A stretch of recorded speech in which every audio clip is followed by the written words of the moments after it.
Okay, let's go to the questions that we are going to solve today. Before I move to the questions that we are going to solve today, I would just like to give you the brief overview of what we have done till now, my friends. So you must have observed that till now we have covered the varieties of the transactions in the future values. Initially, we had taken the single cash flow. We had solved the questions of the future values by considering at only a one-time investment, and we wanted to see that what will be the value after some number of years if we'll get the compounding return on it. Then we moved towards the annuities. So annuities are basically two types of annuities. One is the ordinary annuity, another one is the annuity due. We have seen the formula of both. We solved the questions of it. Then, my friends, in the future value, we had taken the examples where there was a deferred annuity. That means there was some deferment period which was there before the investment was started. So investment was not started immediately. It was started after some period of time. So at whatever the moment the investment was started, my friend, we have seen that it really does not matter. We will be calculating the compounding return only for the period from which we have started the investment. In other words, I can say that we'll have to ignore the deferment period completely. So let deferment period go to the fear of missing out zone. That's perfectly okay because that's not what required. We would just be ignoring for whatever the period we are not investing. So we had solved two questions in the similar lines, and today, my friends, we'll be solving the future value questions where we will be having the uneven cash flows cannot be called an annuity, but we want to find the future value of it after some periods. So that's again my humble request. This Excel file I'm anyway going to share with you. I'm also going to share with you some more practice questions for future value and the present value. So you should not be worrying much about it. The only thing which you should be worrying about that if you will not be practicing it, then my friends, you'll not be getting the fundamental knowledge about it. It's always better to do the practice of it. It's always better to do the calculation of it. It's not the kind of a subject where you can just passively listen and react, You shouldn't be only listening in this case. Okay, please take a snap of it. Okay, let me just take look to this so that you'll be able to take the snap of all three questions putting together. Let me reduce the size of this a bit, so that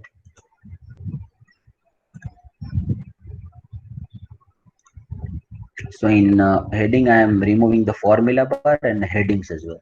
So now you will be having the greater space. Okay, shall I move ahead, my friends? All of you? If you have taken a snap of it, shall I move ahead?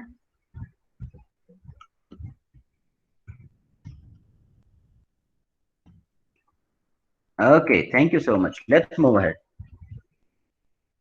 Oh, someone has said no. Fine, no worries. Take a snap of it. Fine.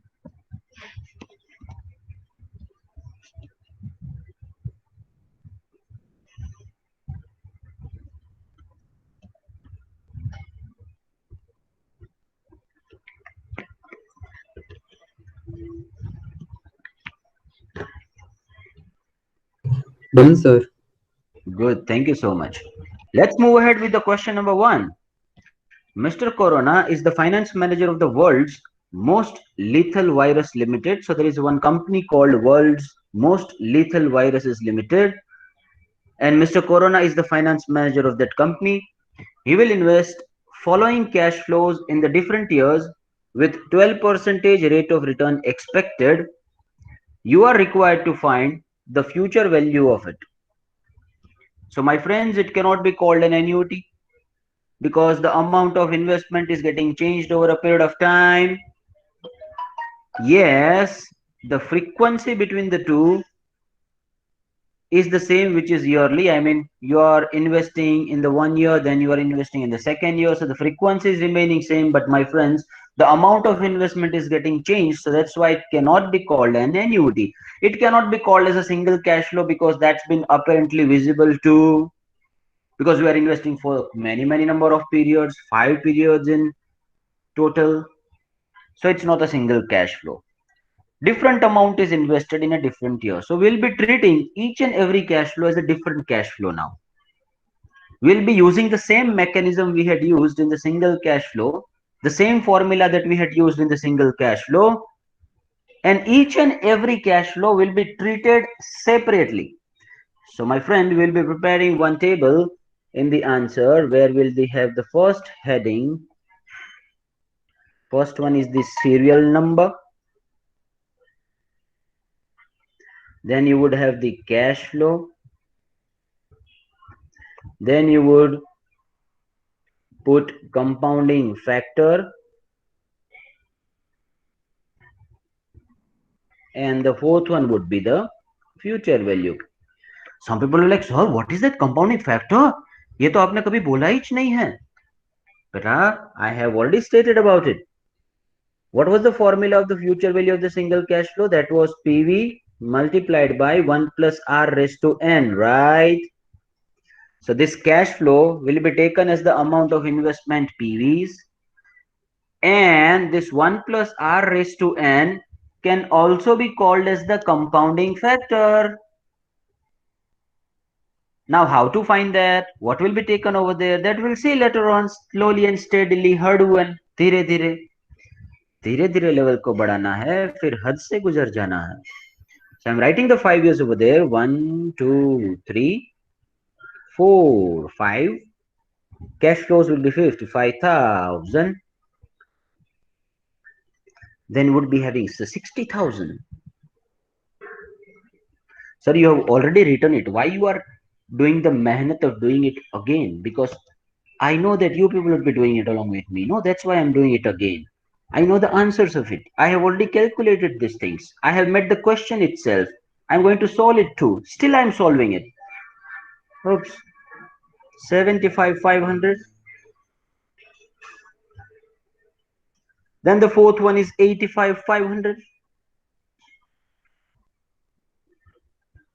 And the last one is 95,800. Now, compounding factor for all these 5 years will be taken differently.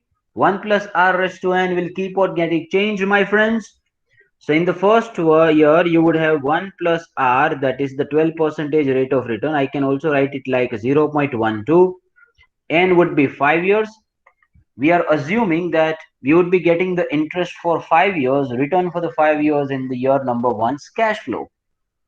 Similarly, for the second year, now if you would have assumed over here, my friend, that if you are investing at the end of this year, then obviously you will get interest only for the 4 years, right? For the second, third, fourth, and fifth. So let me put the appropriate assumption over here. Otherwise you will get a little bit confused, and that's why I have kept one line empty over there. That the cash flows are invested at the end of the year. No, at the beginning of the year.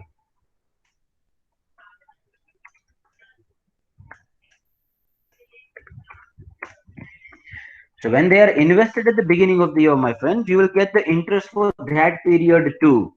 But say you are investing at the end of the first year. So for the first year, you don't get anything, right? Only the Babaji ka thullu would be given to you. You will get the interest for only 4 years. Because if you are investing at the end of the first year, obviously the 1 year is elapsed. Only for the second, third, fourth, and fifth, you'll get the interest, my friends. So 4 will be taken as the end. If you are investing at the end of the year, and my friend, we want to know the future value after the end of the 5 years, right?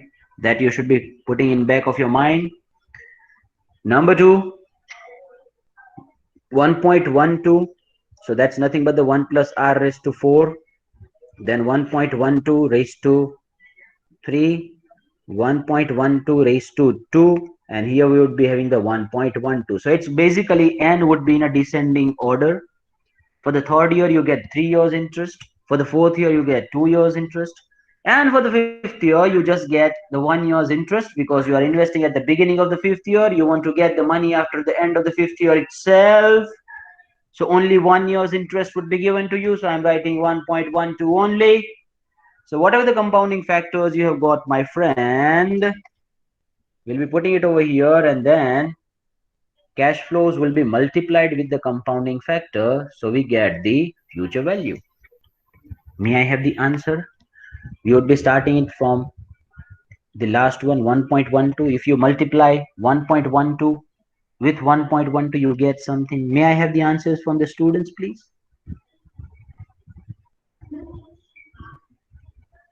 It's normal calculation, sir. Yes, why not?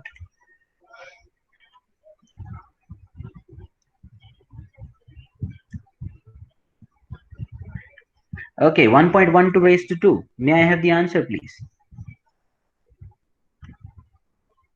1.12 multiplied by 1.12. I'm expecting the students to do this. 1 point. Now, Mr. Uttam, if we'll be taking up to 4 digits, no, we'll get the most approximate answer. So 1.2544 we are taking. Do not worry. Those who are feeling that these are the very normal kind of calculations, at one point of time, this will get escalated like anything, but it should start with some basics. The third one we have got, you multiply 1.12 again for 1.4049, good. You multiplied 1.12 again. So for the second, basically, what do you get? 1.5735, good. And then you get one more time 1.12 multiplied 1.7623. So you multiply this two, you get the future values, my friend. Which twos you will have to multiply? The cash flows and the compounding factor. So here there will be a future value in my case. So you keep on multiplying this, you will get some answer over here. That would be the future value at the end of the fifth year. And this arbitrary calculations would be done by you because I can have the faith on you. Let's move to the question number 2 now. Everyone, please start reading it along with me. Mr. Jethalal wants to buy the Mercedes-Benz car after 6 years. Mr. Jethalal is very insecure now, specifically after Mr. Iyer has got the Mercedes car. Now he should also take it, for which he will invest following cash flows with different expected rate of returns in each year. So a bit of complications will be taking place now. Now try to understand what is the requirement of the question. You would be investing some amount of money in each and every year, but the problem here is the rate of return expectation is keep on getting changed in all this number of years. Yes, For sir. the yes, Sir, could you please solve our previous question for at least serial number 1 till FP? okay. So 55,000 multiplied by 1.7623. So equal to Or we will just multiply. 1.12 raised to 5. That should I do? 1.12 raised to 5. Should I find the compounding factor as well, Mr. Athi? Yes, sir. Okay, fine, no worries. So 1.12 raised to 5. So I got the compounding factor 1.7623.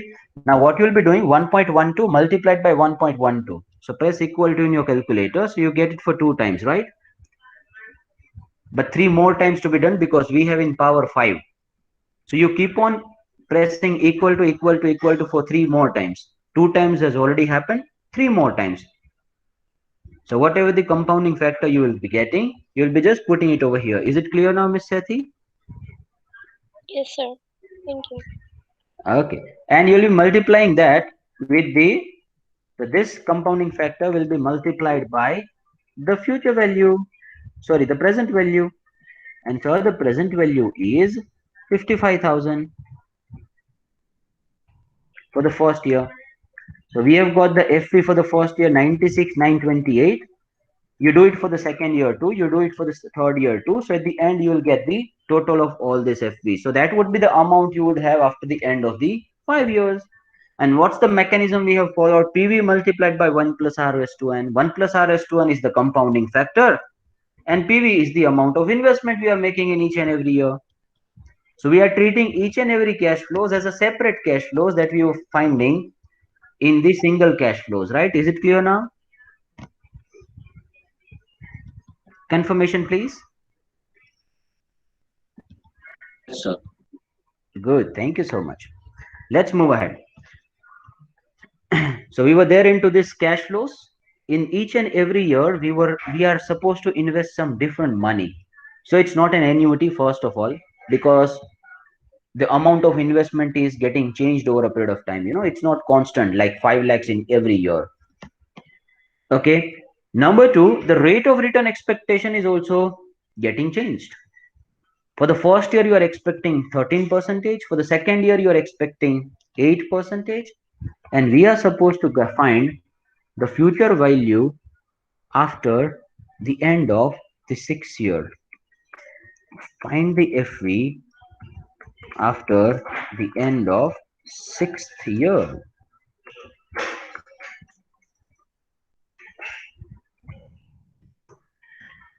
Not 6th, 5th, because we have only 5 cash flows. Oops, sorry. Okay, so now, sir, what should we do about it? See, the same thing needs to be followed from our side, but some slight changes will take place. First of all, let me just write this table, whatever we have been preparing till now. So this table will keep on getting repeated. So serial number, cash flow, compounding factor,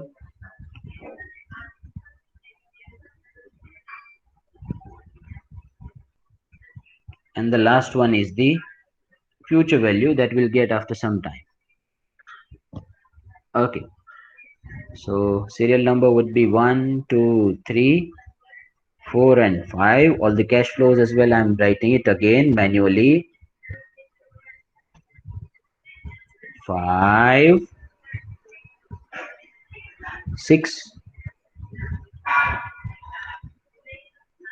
450, then you would have 550, my friend, and the last one would be 650.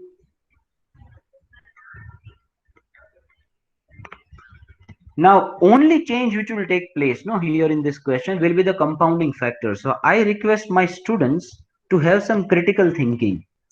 What do you feel? What will be the compounding factor for the year number 1? Can someone tell me this? Say you are investing. Try to understand and interpret this question well. You are investing 5 lakhs rupees in the year number 1. But for all the number of years, your rate of return expectation is different. For year number 1, you are expecting 13%. Year number 2, you are expecting 8%. Year number 3, 7%, then 12, and then 17 again. Now, generally, when we find the compounding factor, when we use 1 plus r raised to n, right? So n would be taken as 5. Now, basically, why we are putting n over there? Because this r remains constant for all this number of years. Now, in this case, this r will not remain constant. It will keep on getting changed. So what can I do is, I would first finding it for the first year. So the first year, I'm getting the interest rate of 13%. So I'm writing 1.13 multiplied by, for the second year, I'm getting, so 1 plus r will keep on getting changed, no? Instead of putting n, I'm just multiplying the base over there. N will not be taken straight away 5 because r is getting changed. So For the second one, I have 8%, so I'm writing multiplied by 1.08. For the third one, I have the interest of 7%, so I'm writing 1.07. You must have observed that I'm putting too much of emphasis on the time value of money because I know the great importance of it. You might not be very much interested in these topics right now, but let me tell you, you will remember me after some time to come. Then you would have 1.12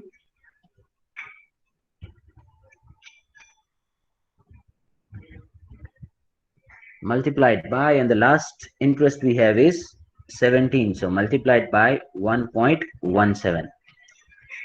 So that will be your compounding factor. 1 plus r is getting changed, 1 plus r, that is being changed for 5 years. I hope that's clear to everyone. For the second year, can you guess it? Can someone tell me what will be for the second year?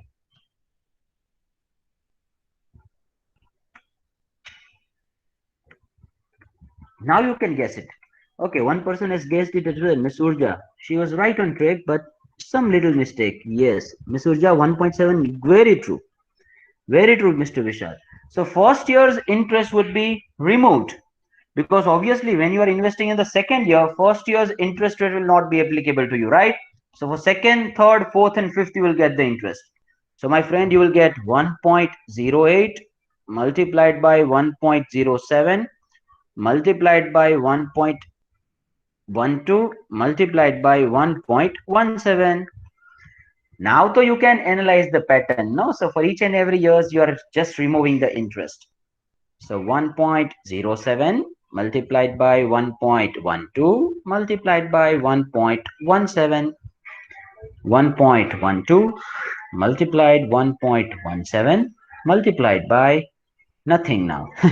For the last one, we would have just 1.17. So whatever the compounding factors you will get, my friends, you'll put it over there. May I have the answers from the students that what you have got for the first one, please? I guess we should start it from the descending order, so we'll be finding it for this one first. 1.17, obviously, then 1.17 will be multiplied by 1.12. What do you get? Can someone tell me, please? Very true, Miss Devanshi. What? Sir, it's investment at the beginning of the year. Yes. If you are getting the interest for that entire year, we are assuming that we are getting it for that entire year. So say when finding the future value of the expected cash flows, we generally assume that we are getting the interest for that year. Otherwise, what would have done is, say you are investing at the end of the year itself. I'm just taking the example. Now, Miss Devanshi has asked me one question that we are getting the interest for each and every year. Say we are not getting the interest for the fifth year, because if you are investing at the end of the fifth year and you want to know what will be the future value at the end of the fifth year only, then my friend, for the last year you will not get any interest, right? So if such would have been the case, then compounding factor for the last year would have been taken 1. For the fourth year, it would have been taken 1.r raised to 1 plus r raised to 1. Then for the third year, it would have been 1 plus r raised to 2. If this would have been the case of the investment at the end of the period. So basically, we want to find the future value after 5 years, right? If you are investing at the end of the 5 years, then for that, you do not get any interest. So compounding factor will be straight away taken as 1 in that case. For the fourth year, you will take 1 plus r raised to 1. You will get the interest only for the 1 year. That would be a fifth year. Because if you are investing at the end of the fourth year, then for the fourth year, you do not get any interest. For the fifth year only, you get the interest. Right? So to avoid such kind of complications, we have just assumed that we are getting the interest for each and every year, But Miss Devanshi is right on the point. You should doubt. Amazing. I love when people think about something, I'm expecting you to think about this kind of complications. Let's move ahead. For the second one, what do we get? May I have the answers, please? 1.3104. For the third one, we get, so until and unless it's not been said to you that it is at the end of the year, Miss Devanshi, you wouldn't be assuming that at the end of the year. So you assume that you get the interest for each and every period. For the fifth year as well, you have invested some amount, so you are going to get the interest for that year too. Okay. For the third one, what do we get? 1.5143. Good.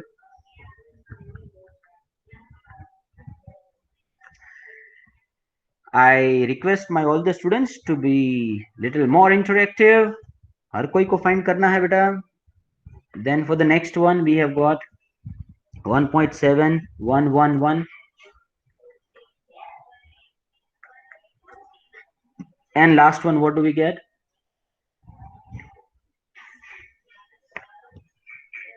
So whatever the value you are getting, no, you will be just multiplying the remaining value, which is about to be multiplied. So you've got some compounding factor at this point, that is 1.711, right? In that only you multiply 1.13. Okay, last one is 1.711. Okay. So the third one is 1.4021. Fine, no worries. 1.4021. Good.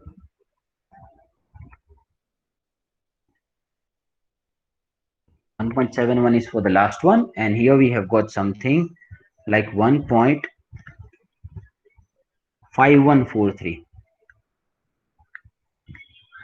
Good. So we have got the compounding factors. Again, the arbitrary calculation which is pending to be done from your side is just the future value, where the cash flow will be multiplied with the compounding factor. You will get the future values at the end of each year, and that you will be keep on adding, will get the future value at the end of the fifth year.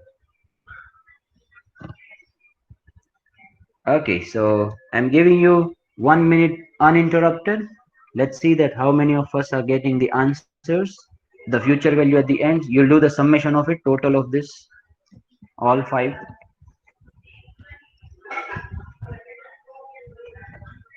Okay, Mr. Yes, thank you so much. I've got it.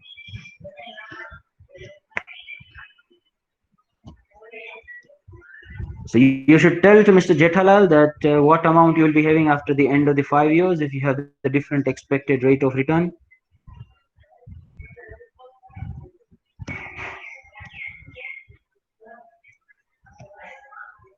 क्या बोलते हो भाई लोग, कितना पैसा होगा जेठालाल के पास? Mercedes ले पाएगा कि नहीं ले पाएगा?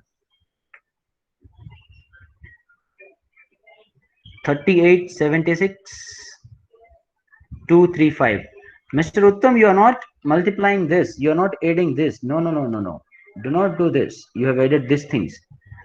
First of all, you will be finding the future value. That means compounding factor multiplied by the cash flow. So that will be a future value. And whatever the answer you get over here, that will be added. So we have got one answer from Urja, Nandini, Mr.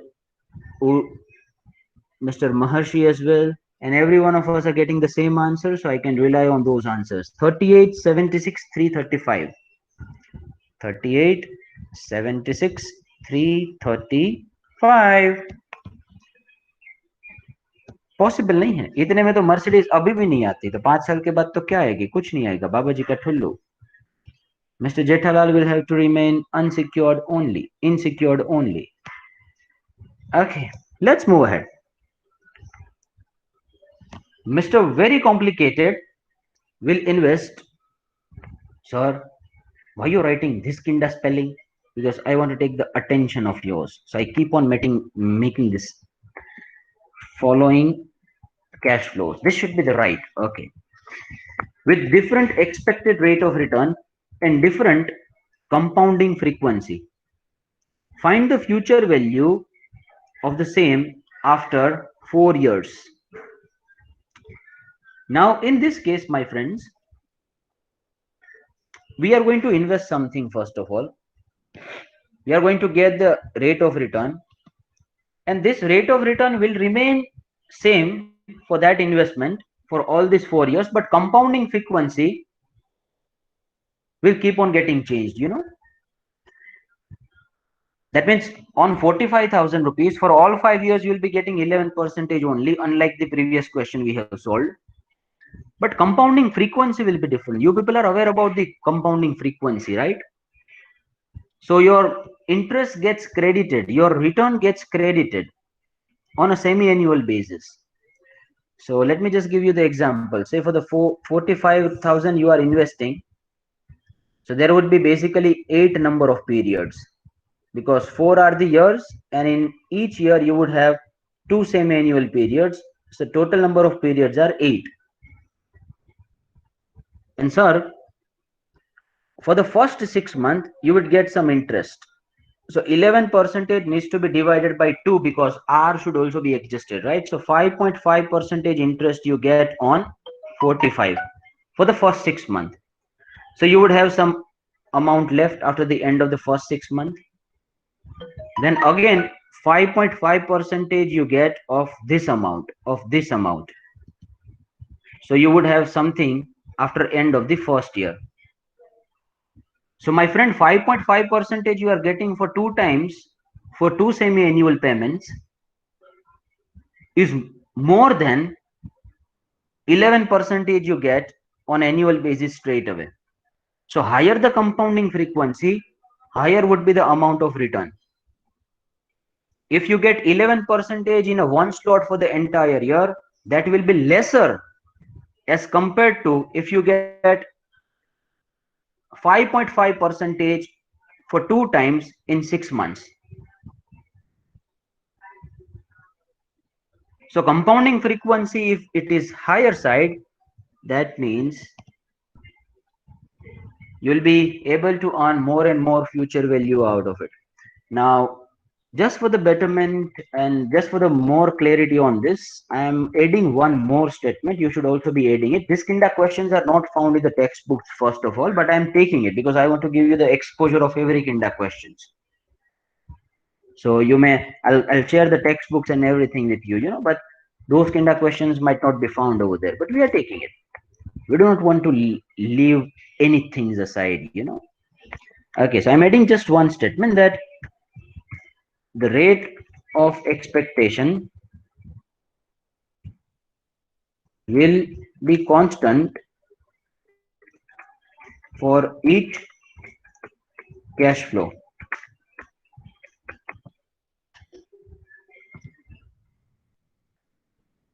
Now each cash flow will be having the different rate of expectation, but the same cash flow will not be reinvested again with the different cash flow, different rate of return. For the first one, you are getting 11% only for all 8 number of periods. Similarly, for the second one, you are getting 13.50% only for all the 3 years. Then for the third one, you are getting 17.15% only for all the 2 years. And for the fourth one, you are getting 11.75% only. So in the last one, what we had done was, we were taking the different expected rate of return for the each year. Here, we are taking the different expected rate of return, but that will remain same for each cash flows. मतलब क्या हुआ कि आपने जो पहला वाला cash flow invest किया है ना, उसके ऊपर तो 11% ही मिलने वाला है, उसके ऊपर तुम 13.5 नहीं एक्सपेक्ट करोगे. So I've just taken the two varieties of the similar kind of questions, but if I invest that this 44,000, the interest on the 44,000 will be reinvested again, and then for the second year you will be getting 13.50%. That we are not assuming right now. That we are not doing. We are assuming that 11% is the constant rate for each cash flow. I hope you have understood it. May I have the confirmation from the students, please? All of you? Has everyone got this? Good. So let's start. Then each and everything will be considered as the separate cash flow, so we shouldn't be worrying much about it. The same format, the same formula, and the same table and the same thing. Okay. So first one is the serial number. Second one is the cash flow. third one is the compounding factor.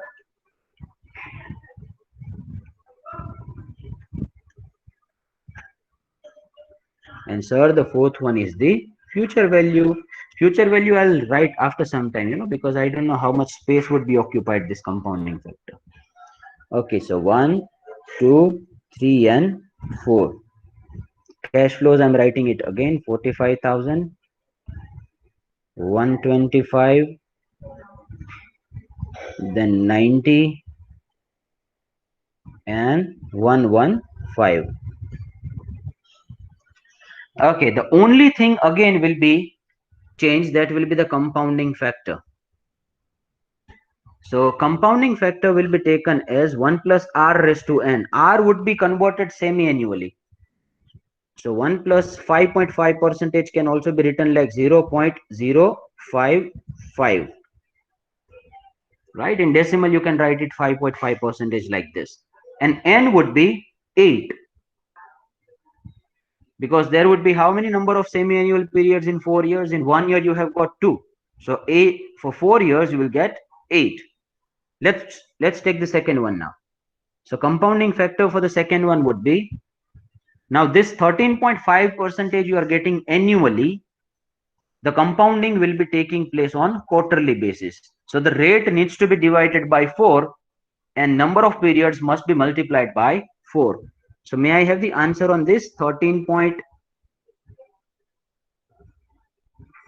percentage divided by 4, because in each year we would have the 4 quarters.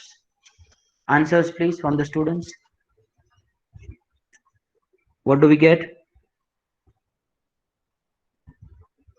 Okay, Ms. Sethi is saying, why not 11 percentage, sir? Because compounding frequency is different, no, Ms. Sethi? Say, for example, say you are getting the interest for the 1 year, then 11 percentage would be given to you straight away for that year. But if I tell you that you will get the interest for 2 times in a year, that means in each and every 6 months you will get the interest, and that will be compounded. So you would be dividing your rate as well. No, 11 percentage is the per annum rate. It is for the entire year. So what will be the interest earned by you for the first 6 months? That will be reinvested. And for the next one, you will be getting the interest on the reinvestment amount. So 5.5 percentage would be taken. So it should be put in the back of your mind. Everyone, please put it in the back of your mind that when you have the different compounding frequency other than yearly, you would be dividing your rate by that compounding frequency, and you will be multiplying the n by that compounding frequency. Number of periods must be multiplied by that. Rate of return should be divided by that. As simple as that. Is it clear, Miss Sethi now? Miss Priska has got 3 point. Good. 3.375. I like it. Huh? You people, please ask me the question. Anywhere if you are stuck, please ask me the question. 0.0375. Now, can someone tell me what will be the n now? Let's see who can tell this. What will be the n?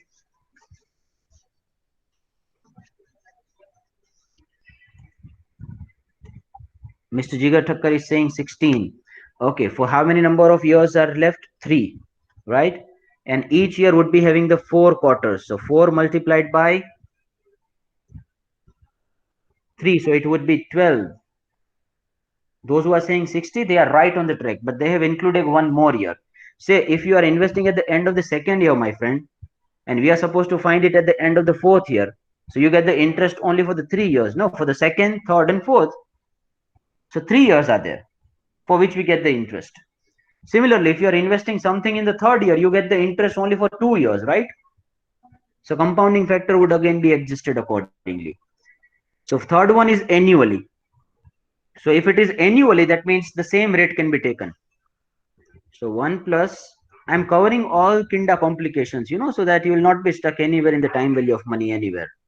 17.15. So that can be written like 0.1715. Now can someone tell me what will be the n? What will be the n for the 3rd one? This one.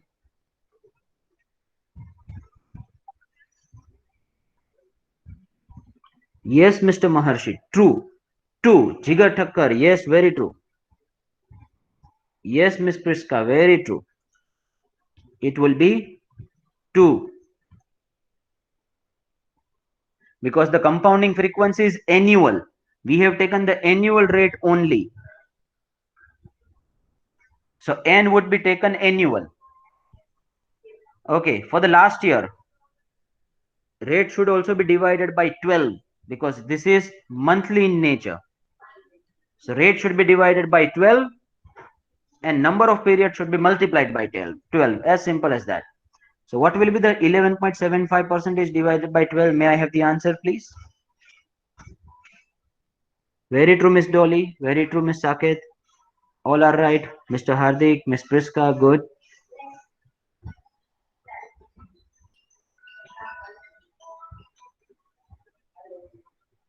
What do you get as an interest? May I have the answer from the students? So this 11.75 shall be divided by 12 to convert into a monthly, 0.0991. Now 0.9791 is the percentage. Please do not make the mistake over there. 0.0991 is the percentage.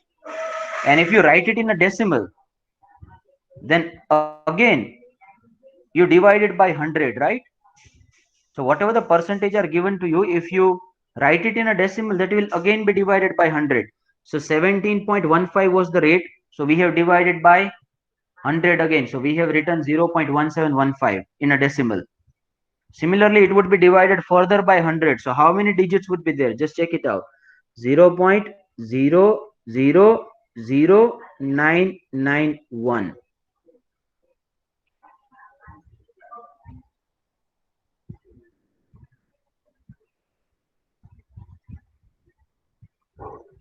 So two digits are there, one is there, so 2 plus 1. Or you may just write it 1 plus 0.0991 percentage. So I'm also finding it over here. What do we get? 1 plus 0.0991 percentage of what? Just a second. Excuse me, sir. Yes, yes, please. Sir, I am getting 0.00979. Can you please recheck? 979. Yes, sir. 979. Yes, Okay. 0.00979. Okay, so some of you were getting the different answer. 9791 you are getting. Sir. Okay, fine, no worries. Let me just change it. Just a second.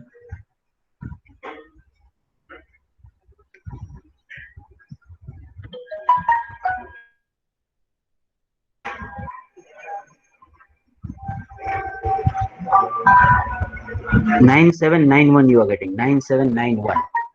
Yes, sir. Okay, 0.9791 percentage you are getting. So I'm deleting that.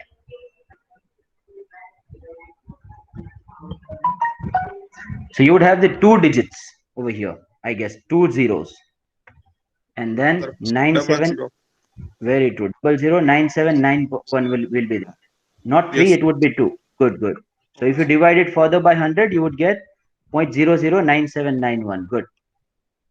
And raised to, there would be 12 because in a year we would have 12 months, right? So raised to will be taken n would be 12 because if you're getting the interest for 1 year, and here as well, Miss Devanshi, you had asked the same question earlier, right? That, sir, whether we are investing at the beginning or what? So we are, if nothing is given to us, no, we assume that we are getting the interest for that year.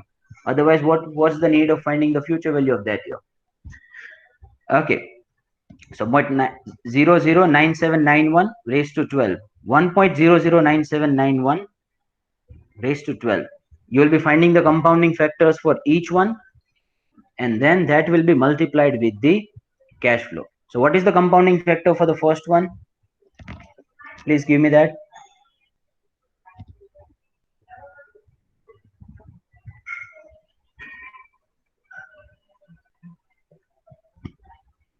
So let's find the compounding factor for the first year, for second, for third, and for the fifth. This is just a calculation which is to be done from your side, right? Let's do it. And whatever the compounding factors you'll be getting, 1.5346 you have got for the first one. For the second one as well, you'll get something.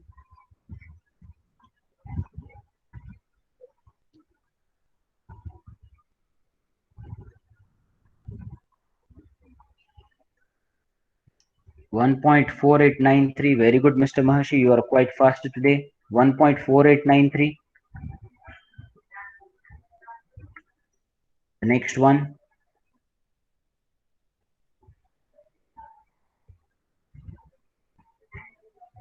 $1.3724.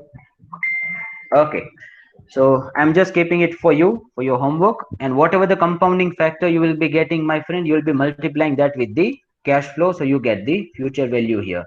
And whatever the future value get for all 4 years, you'll be adding those and you will get some ultimate answer over here. That will be the future value at the end of the 4th year. Okay, so that will be done from your side. So I'm just revising what we have done till now in a rapid fire revision. So in the first question, we had taken the different cash flows where the rate of return expectation were remaining same. So the only thing that we were supposed to do was to change the n, in every case. So n would be in a descending order, starting from 5, 4, 3, 2, and 1. Then in the second case, our rate of return expectation was different for each year for the amount invested. So say you are investing 5 lakhs. For the first year, you're expecting 13%. Then for the second year, you are expecting 8%. Then for the third year, you are expecting 7. So the rate of return expectation is getting changed over a period of time. So what we had done, we had found the compounding factor differently. So each and every cash flows, we would get the different rate of return expectations in the each year. And the third one was the compounding frequency for each and every cash flow was different. Say in a year number 1, you are investing something, you get 11%. You get 11%, that will remain constant. So that's why I had put one more statement so that you do not get confused. That will remain constant. But compounding frequency is different, Similarly, 13.50% you get for the second year, that will remain constant for that cash flow. For that cash flow, it will remain constant. That cash flow will not be getting the different interest again. But the compounding frequency would be quarterly. Similarly, just the compounding frequency we have changed for all 4s. So you get the future value. We get some money after 4 years. Okay, so it's already 9:50. You would be having the next session just in some time to come. I'm really sorry I have taken too much of time of yours. Please put your enrollment number. That's it from my side for the day. Bye-bye. Take care. Sayonara. Enjoy the rest of the day. See you all in the next session. Bye-bye. Take care.